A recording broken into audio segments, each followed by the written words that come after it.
Hello YouTube, I'm Dawn and welcome to DoubleDHomestead, and today I'm going to show you how I'm going to make white bread. And it's just the recipe right off the yeast pack, Kroger yeast. Nothing fancy, just simple white bread. I'm going to make a loaf to bake, and I'm going to make some to freeze because I would like frozen bread dough to keep in my freezer, because sometimes you want fresh bread, you just don't want to make bread.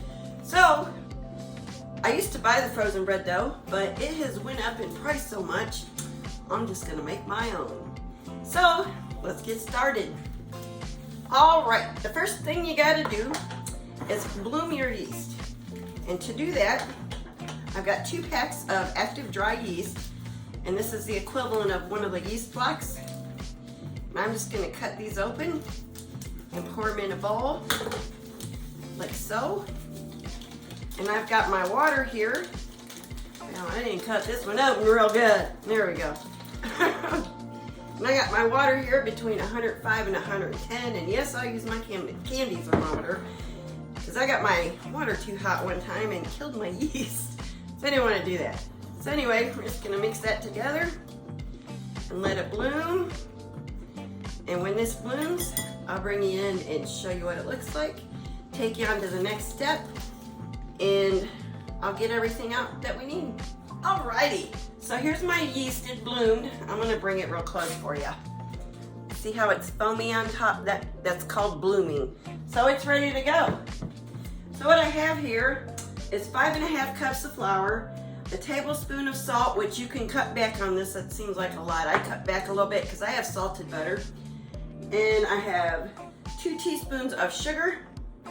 I have 2 cups of water, and I've got a stick of butter.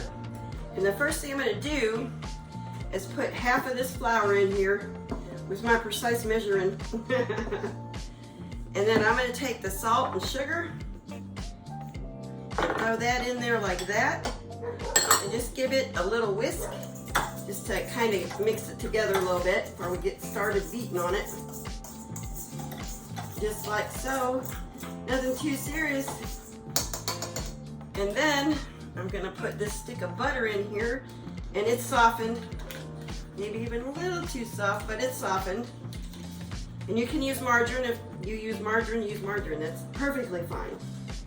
You can do that. And then I'm gonna put the water and yeast in here. I'm gonna rinse this out a little bit. I'm putting all the water in here. This was a ½ cup. I don't know if I said a ½ cup. I'm gonna put all the water in here. And then I'm just gonna mix this into a mixture, and we'll get back with this. I'm gonna bring it in close so you can see what's going on over here. All right, I'm just gonna turn this on low and let this mix. Hold on, we're having technical difficulties. Be smarter than the machine. And I'm just gonna let this mix good. And use a spatula to keep it, off the sides. And now that we got it mixed up to a gooey consistency, we're gonna start adding more flour. All right, I got a 1/4 cup here. You can use whatever size. And I'm just gonna add a little at a time, like so, and be careful. If you have long hair, don't let it get caught in the spinny part of the machine. Worked in the machine shop, you don't want that experience. And we're just gonna let this mix up, adding a little dough at a time until we have a nice dough. Scraping the sides down the whole way we go, of course.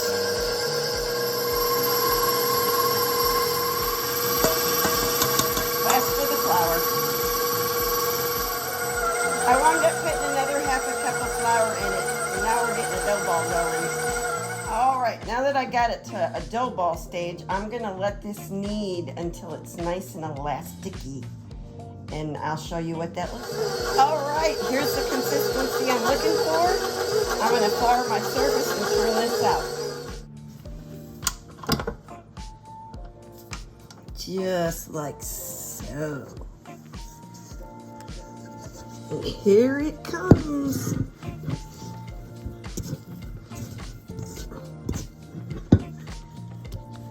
Alrighty. And now I'm just gonna knead it a couple times by hand and make a nice ball like this. And bring this puppy home like this. Just like so. Oh, this smells so good. Woo, I wish you could smell that.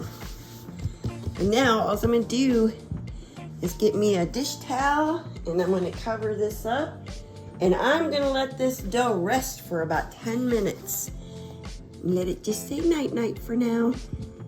Alrighty, it's been 10 minutes now. So what I'm gonna do is cut this in half because this is 2 loaves. Cut it in half like so. Just like that. I'm gonna set this one over here for right now. And then this one, I'm gonna try and square it up just a little bit. Get it nice and floured, and I got my rolling pin. We wanna roll this out to make about a 9 by 12 square, 12-ish. About like so, square it up best we can. Roll it out just a little bit. Then I'm gonna roll this as tight as I can, like this. Rolling it up, just like so, as tight as I can. And I'm gonna pinch this all down, pinch the bottom in. This is a mess back here. I'm gonna tuck it all in so it's nice and tight. And then I've got my bread pan that I'm going to grease. It's greased, and I'm just gonna pop my little dough right in here, just like so. And this, I'm gonna turn the light on in my oven, put my dish towel back over this, and let it rest in my oven for an hour. All right, now this one, I'm gonna roll it out and do the same process. But what I'm gonna do with this one is sit it on some wax paper or parchment paper and for a couple hours in the freezer. Then I'm gonna freezer wrap it in a Ziploc. I'm just gonna drop it in a Ziploc bag really. And freeze this so the next time I want some fresh bread, I don't have to go through the whole process again. And I'm just gonna set it in the freezer like that till it's solid, and I'll put it in a Ziploc bag. All right, well, as you can see, it's doubled in size. Took a little over an hour, but because it's cool today, so it just took a little longer to rise. You know, you always gotta deal with the weather when you're cooking, especially baking or making candies. So now I've got my oven warming up to 375, and when it gets to 375, I'm gonna bake this for 30 to 35 minutes till it's golden brown, at which time I will bring you back. Alrighty, fresh out of the oven. Oh, it smells so good. All right, so what I'm gonna do real quick here, there you can see it there, is I got some ghee here. You can use butter, you can totally skip this step. I just do it for looks. I'm just gonna brush some butter on top and give it a nice shine, like so. And make it look pretty. It smells so amazing. And I hope you give this a try. Just like so. Doesn't that look good? See how pretty? I like pretty food. All right, and so our next step is to get this out and let it cool off. And if you're new here and you like this video, give me a thumbs up. Think about subscribing. And to all those of you who come back every day, thank you so much. And there it is. We have made homemade bread, and it's that easy. Takes a little while. Yeah, anything good does, right? So I hope y'all like this video. Y'all take care, and God bless y'all.